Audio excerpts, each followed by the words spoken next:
Hello everybody, my name is Mogra93, and I just came out of seeing Shin Godzilla.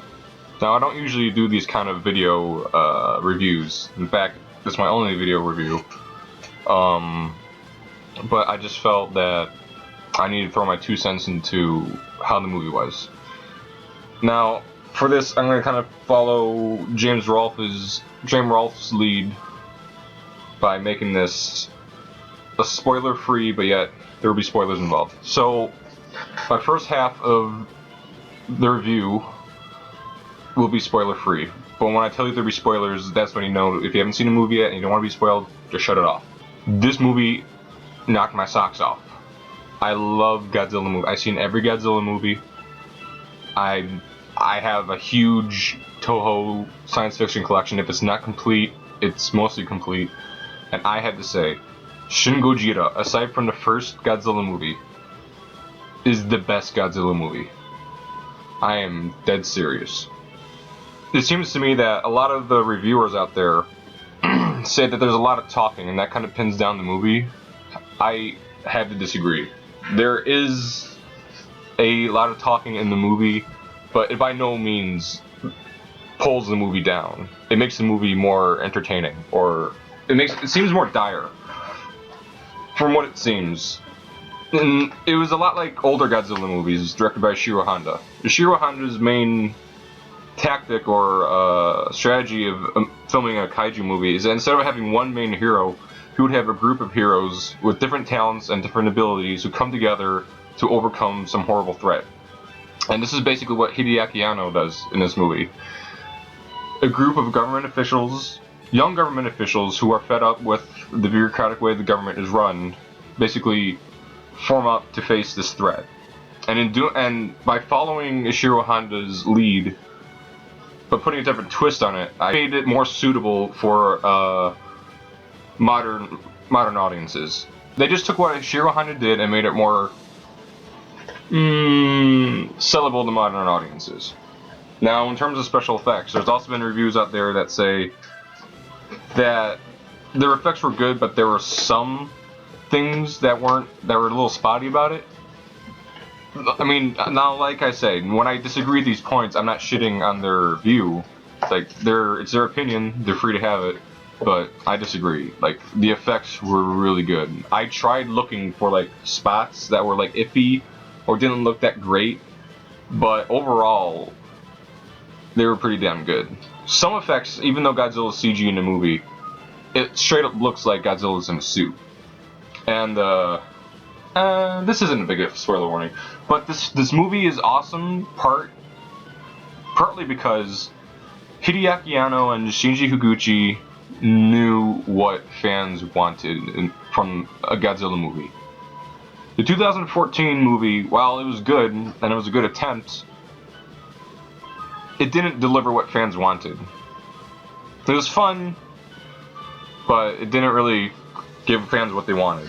But this movie delivers on everything. The plot remains interesting because it doesn't take itself seriously 100% of the time. So there are little brief moments of, laughter that you could sneak in there. Overall, you need to see this movie if you haven't seen it yet. It totally deserves the 90% it has in Rotten Tomatoes as of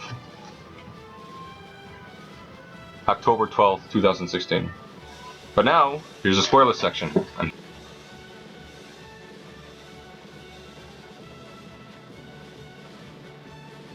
Holy crap. This movie blew my mind away. Everything was perfect about it. Like I said, I tried my hardest to find something that I didn't like, but I just couldn't do it. The only thing I could really say is that the American actors or the Western actors were a little hokey. I mean, there was a few giggles from the audience when the American senior envoy was talking to Kayoko on the plane. I think I heard his name. Kayoko on the plane, and he sounds like Mr. Rogers. When I said earlier in the spoiler-free section that this movie knows what Godzilla fans want, it knows what Godzilla fans want. Fanfare, effects, design, everything. This movie threw a bunch of crazy turns, which I don't know how, if they do a sequel, I don't know how they're going to top the back laser beams, the laser beam tail, or just the fabulous destruction sequence of Tokyo. However, there's one thing it's so hard for me to talk about this movie because there's almost nothing I don't like about it. The beginning of the movie starts out, I don't know, I might have saw it weird, but it starts out with what is believed to be a suicide scene. So the movie just starts out very dark. And the movie's just very dark in general. For example, you see limbs in the rubble after Godzilla's done destroying the place. You can visibly see limbs. The movie, not only dark, but it's also comical, but I don't think it's comical for all the right reasons. For example, there's a lot of fun poked at government bureaucracy and how it's inefficient. Like, for example, like when the movie started, as soon as the movie starts, we're thrown in a government meeting about, I forgot what exactly about, but it turns into the phenomenon happening in Tokyo Bay, which is there's this weird heat signature in the water, and there's steam coming out and redness in the water. And the movie starts, and then in some underwater tunnel, blood pours out from above, and all this fucked up shit happens. And the Japanese government, it's kind of like a snowball, because the Japanese government was just like, oh, it's probably just a volcano. And because they thought it was just a volcano or some weird animal, they didn't take it seriously. And while they weren't taking it seriously, this thing was just snowballing and snowballing and snowballing out of control. Up to the point where they probably could have killed Godzilla in his first landing, in the first part of the movie. But because by the time they realized what was going on, they had to have a meeting about what to do. And as soon as the meeting finished about what to do, it was too late.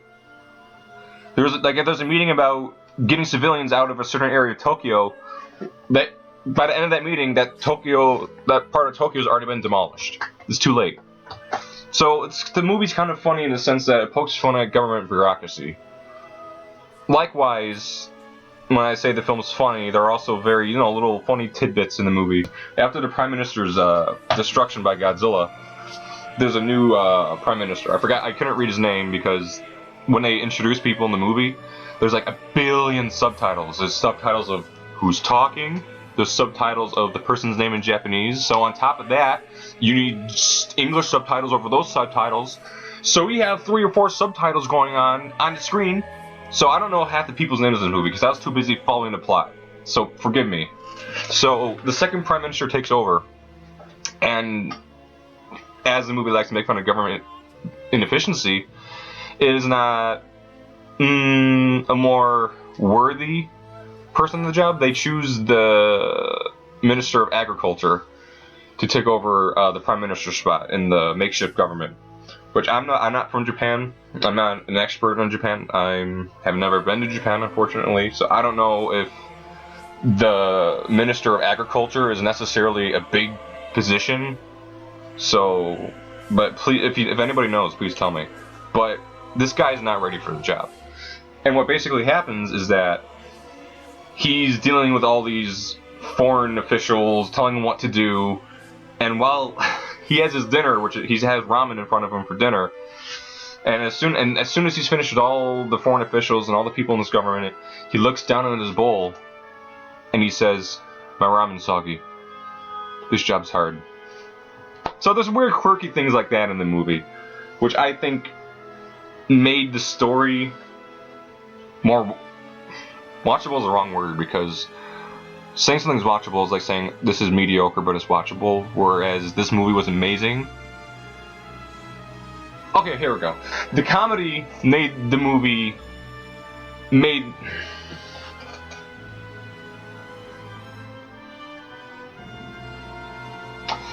the comedic timing and the comic relief in the movies really propelled the movie together, or forward. It really propelled it, kept this momentum going, because this movie is incredibly dark and there's a lot of messed up shit happening. So to have that constantly go on without some sort of comic relief would kind of be like, oh, Okay, so there are other parts in the movie that give a really good chuckle, whether they're intended to or not. Yet again, this is a Western audience, so maybe there are parts that Americans just found funny that are just normal to Japanese.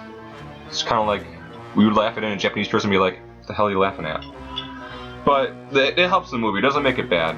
It only propels the plot forward. In terms of Godzilla, this is the most terrifying Godzilla.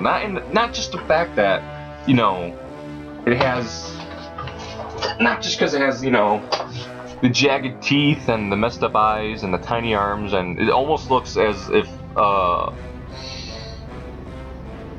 he's deprived of nutrition because he looks skinny. But what happens at the end of the movie with the tail? Earlier in the movie, it's alluded to the fact that Godzilla might be colonizing the world with the cells that made him up, and Godzilla is basically made up of weird. Godzilla's made up of microscopic organisms that adapted to live to radiation under the sea. And it turns out, earlier in the movie, they gave a few seconds to it, and they say that Godzilla is spreading its kind by spreading these organisms throughout the world, or wherever he goes. However, it's not really picked up on, and you forget about it at the end of the movie. But at the end of the movie, holy crap! To me, the scariest part of the whole movie is the ending, where it stops, the movie ends, and they show Godzilla frozen, and it goes up his tail, and then you see, well, I counted like 5 or 6 miniature Godzilla skeletons. Only it was weird because, like, they weren't Godzilla. They don't look like Godzilla skeletons. They looked like human skeletons with Godzilla spines. So I don't know what that's about, and I don't know how the hell Toho's gonna incorporate that in the next movie, because my brain after just seeing it can't even wrap around the idea there being 2 Godzillas, but now there might be 8 Godzillas, or they won't even be Godzilla. They can just be like little tiny Godzilla people. Like, I don't know. It's that to me, that the idea that this horrible monster causes so much destruction, that it took so much to take down, that there could be more of them. That's really terrifying. But in that, while it's terrifying, it also kind of made up for a lackluster kind of ending. Basically, they take Godzilla down by basically tricking him and forcing him to use this energy, and he passes out under all these buildings and all these attacks from explosions. He falls down, and when he's down, it takes a long time. You know, he's a big guy, he's got little tiny arms. It takes him a while to get back up. So when he's down, they inject a blood coagulant into him, which kind of like would freeze his body temperature, kind of like what they tried to do in Godzilla vs. Space Godzilla, but this is a little more realistic. And the movie ends with what seems like Godzilla making one valiant final effort, but it ends with him basically freezing. Now, this ending doesn't really sit well with me. Not only is it anticlimactic, but it leaves things unresolved, because later in the movie, or in the end of the movie, one of the people working for the new government, they say that while Godzilla is frozen, he'll only be frozen for a certain amount of time. So it's only amount of time before Godzilla comes out of that shell. So, yeah, you beat Godzilla, but you didn't beat Godzilla. So what are you gonna do when he wakes up? What's the next plan? I don't want to say it, but I'm gonna say it anyways. The ending reminded me of a less epic and less frustrating version as the end of Gamera 3, where Gamera is facing, you know, he's bloodied and he's dying basically, and he's gonna face off against hundreds of Gauss, and the movie ends. You don't know what happens to Gamera. You don't know what happens to Japan. You just know something happens, but you don't know. Well, in this movie, it's kind of a less extreme version of that, because Godzilla's still alive. He's bloodied. He's hurt. But at the same time, he's gonna come back to life. Or not back to life. He's gonna wake up. And then these weird little beings growing at the end of his tail. What's gonna happen with them? You don't know that. I don't know. Only Toho knows. And if they do make a sequel, they have the work cut out for them. They decide to go along with go along with the movie series that's canonical. Unlike the Millennium series, which just bounce from storyline to storyline. If they want to like go ahead with the actual canonical series, I can't see it going for more than 3 movies. Toho, if they want to do a sequel, they need to at least promise to give us a trilogy. The Gamera series. It was awesome because they knew 3 movies was it. After 3 movies, it's going to get ridiculous. And I kind of want there to only be... If there's going to be a new Godzilla, Japanese Godzilla series, I only want 3 really good movies as opposed to like 5 or 6 so-so movies. The music. Earlier I spoke about they knew what fans wanted. And a big part of that was the sound effects and the music of the movie.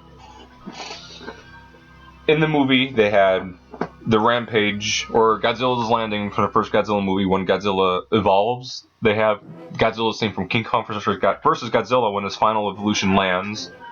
The movie ends with the Repel Godzilla theme. And the final attack sequence, the last-ditch effort of the Japanese government to fight Godzilla, is the theme from the climatic battle of the Battle in Outer Space from 1959.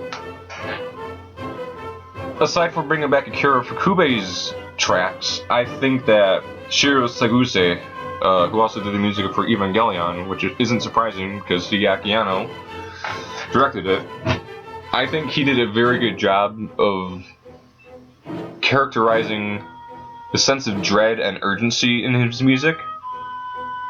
There's also straight up Evangelion tracks in the Godzilla movie, so if you have Evangelion music in a Godzilla movie, you know, you can't really go wrong. Sound effects. The sound effects were also a good bit of fan service. There was no one new Godzilla roar. They were all either roars from the 60s or the original Gojira roars.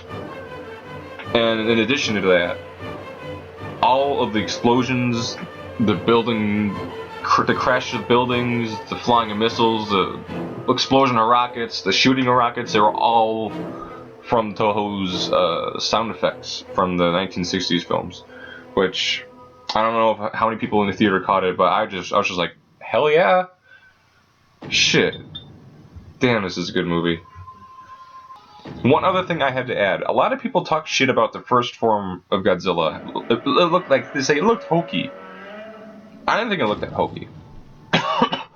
Like a lot of people, some people said that some of the effects were so-so, but I thought a lot of them were pretty great. People laughed when the first form was fully revealed, running down the street towards a bunch of people. But I think people were more laughing at the comedic timing, because right before that, the government was discussing what to do and what they could do to stop it and how much time was left, and then it goes straight. Then it's just jump cut right to that. So I think Hideaki Anno purposely put some comedic timing in there that maybe not even comedic timing in Japan. Because what I think sometimes is that in Japanese movies, their dramatic timing might seem as comedic timing here. So maybe it didn't translate well and people just laughed at the timing. But I didn't really think that the first form was hokey looking at all. It was creepy. I do have to say one thing. I'm sorry. I do love the movie. I love all the forms. But when I first saw the gills of the first form and saw it from going overhead, it kind of looked like a nutsack. And I kind of giggled because of that. I'm stupid. I'm like a 5-year-old inside. My only question for Toho is, if you choose to do a series, how are you going to do it? Will we have other monsters involved? And if so, how is this Godzilla going to fight them? Or how the hell are you going to have 8 Godzillas? Or Godzilla people? Godzilla people! Do you realize it's 2000? I never even thought there would be Godzilla people. Ever. No, it'd be really funny if Godzilla was actually like breeding a whole bunch of scary ass Minyas. Yeah, Minya's back, and he's tired of people talking shit. He's gonna get his revenge. But so far, I think that's all I have to say for the movie. All in all, it's a really great movie. And like I said, out of all 31 or 32 Godzilla movies that are made, aside from the first one, I'd say this one's number 2. So even if you're not a Godzilla fan and you're a casual viewer, you need to see this movie on the big screen because it is a chance of a lifetime. Sayonara, guys.